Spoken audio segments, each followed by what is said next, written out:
मसीह संदेश सुनने वाले सभी मसीहों को यीशु नमस्कार।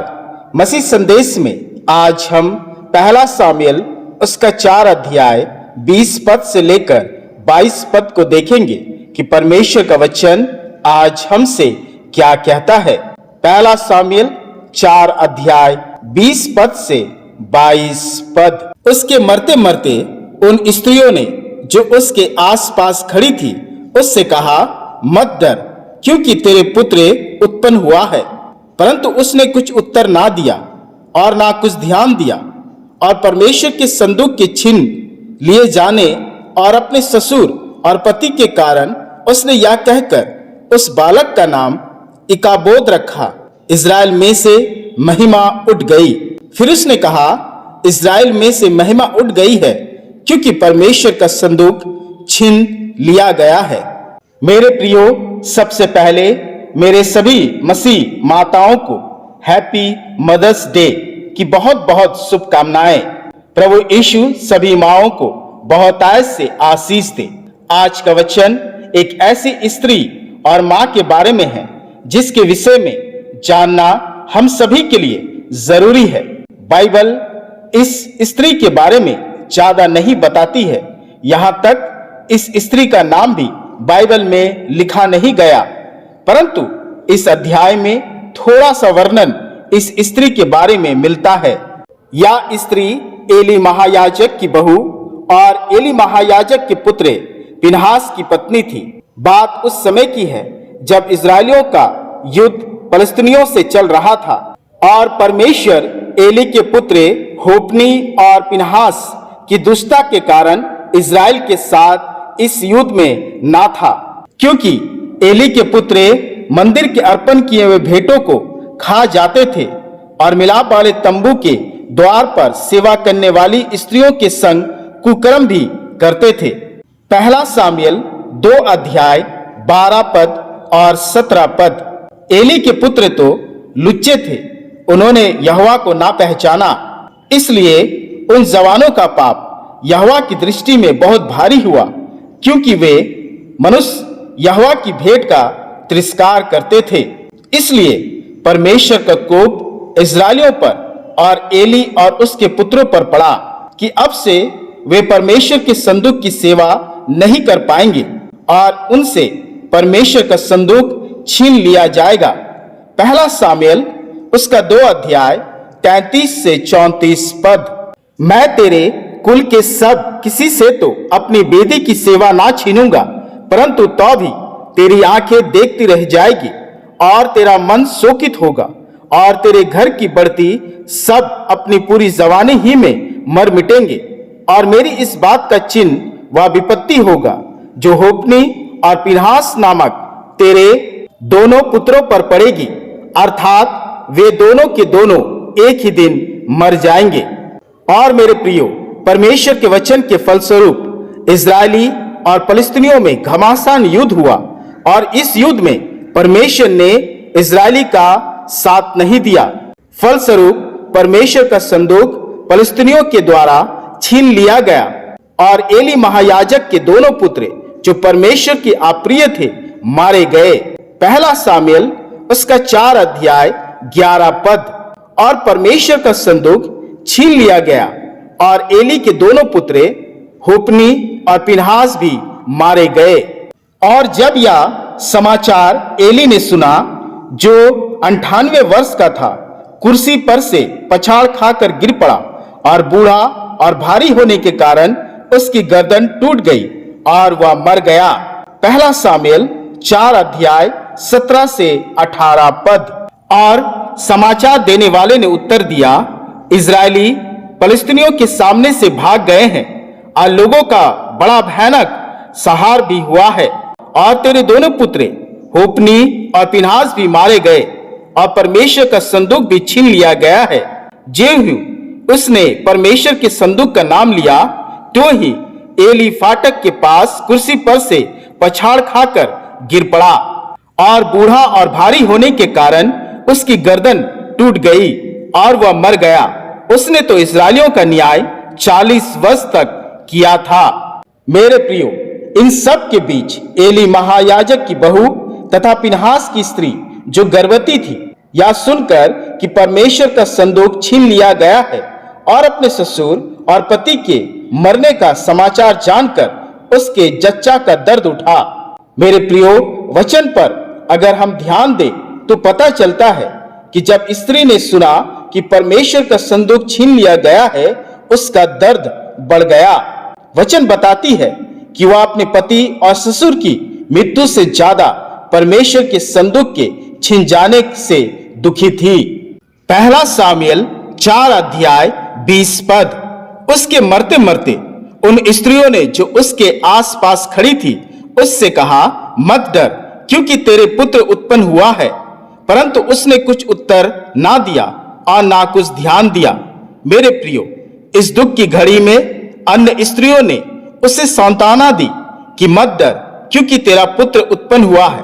परंतु उसने कुछ उत्तर नहीं दिया और ना ही कुछ ध्यान दिया। मेरे प्रियो, यह बात बहुत अचंभित करने वाली थी कि एक स्त्री ने अपने ससुर और अपने पति को खो दिया था और इस दुख की घड़ी में एक आशा जो पुत्र के रूप में वो पाने जा रही थी, परंतु उसके मुख पर ना प्रसन्नता थी ना ही खुशी। एक माँ जो अपने बच्चों को जान से ज्यादा प्यार करती है, परंतु इस स्त्री में अपने बच्चे की पाने की खुशी नहीं दिखी। पर मेरे प्रियो, मैं ऐसा नहीं समझता, बल्कि वह अपने बच्चे को पाकर खुश तो जरूर थी क्योंकि वह एक माँ थी, परंतु इस खुशी से ज्यादा उसे यह दुख सता रहा था और अंदर ही अंदर से उसे मार रहा था कि उसका परमेश्वर उसे और उसके परिवार से दूर जा चुका था।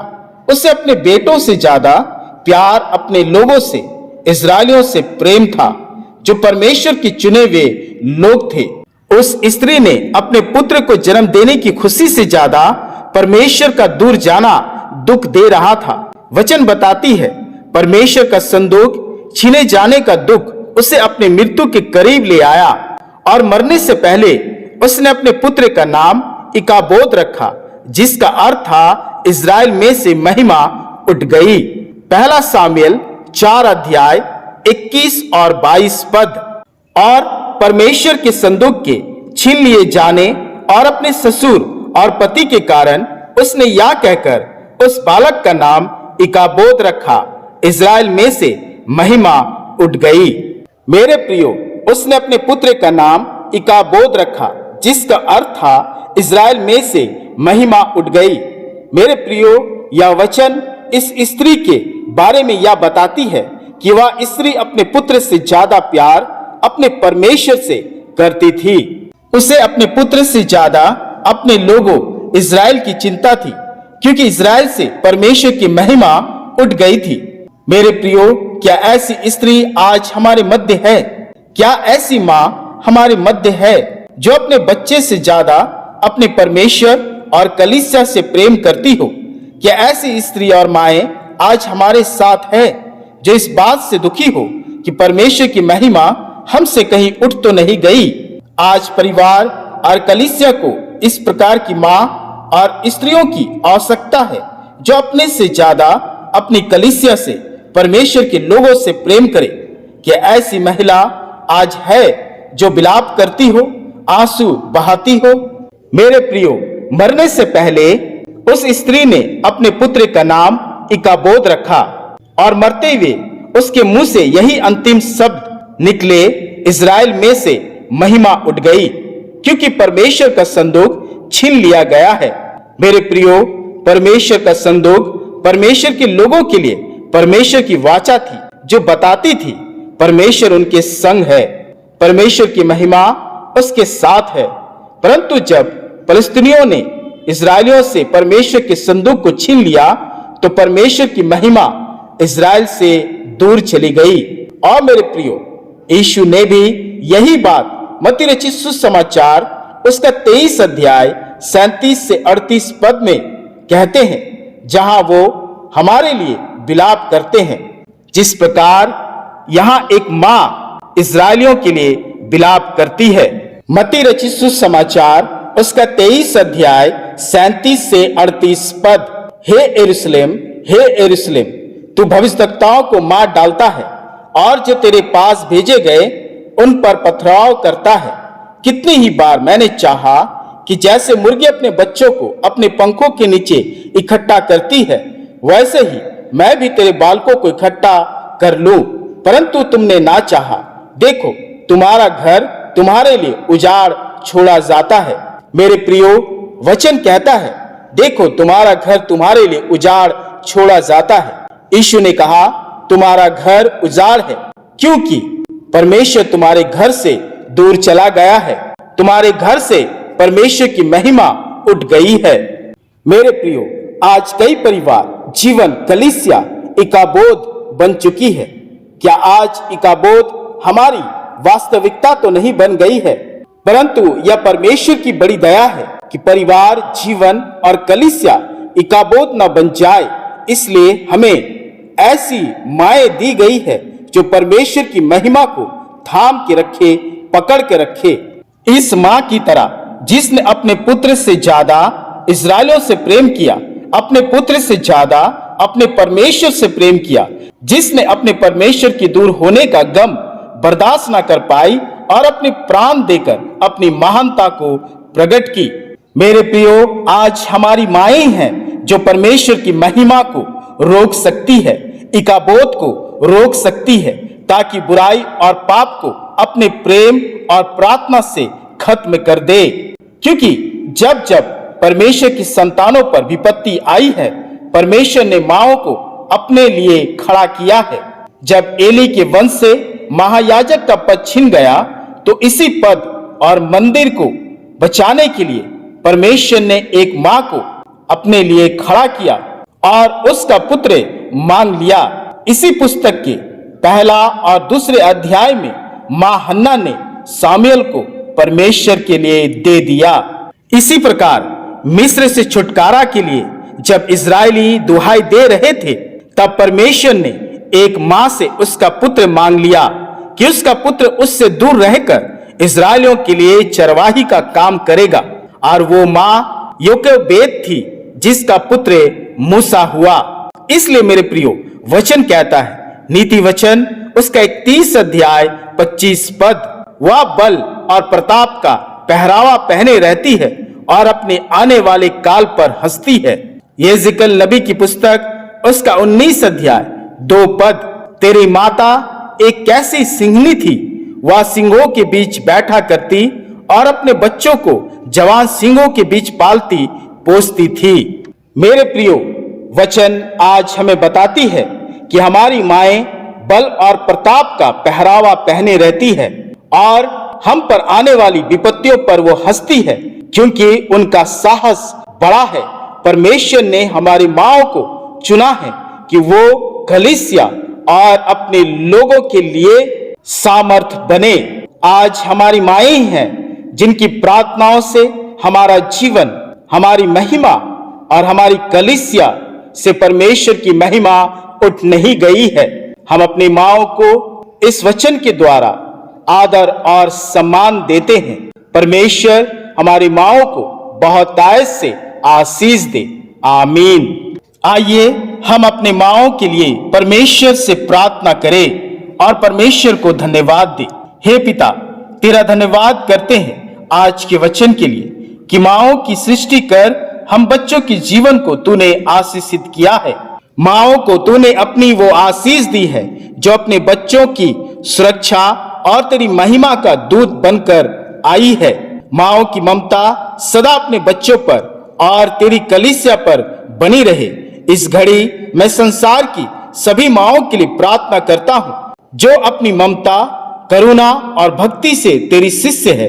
हे पिता, हमारी माताओं पर तेरा अनुग्रह सदा बना रहे। हर माओं को अच्छा स्वास्थ्य, अच्छा जीवन, अच्छा वातावरण प्रदान कर और हर माओं के बच्चों को आशीषित कर और हर माओं को और अधिक सामर्थ्य और आशीष दे कि वे अपने जीवन से बड़े बड़े काम कर पाए। माताओं की धीरज, संवेदना और प्रेम को हमेशा सबसे ऊपर रख और अपनी महिमा से उन्हें परिपूर्ण कर। और आज हर माओं की प्रार्थना को सुनकर उन्हें धन्य कर। इस प्रार्थना को अपने प्रिय पुत्र प्रभु यीशु मसीह के नाम से तू ग्रहण कर। आमीन आमीन।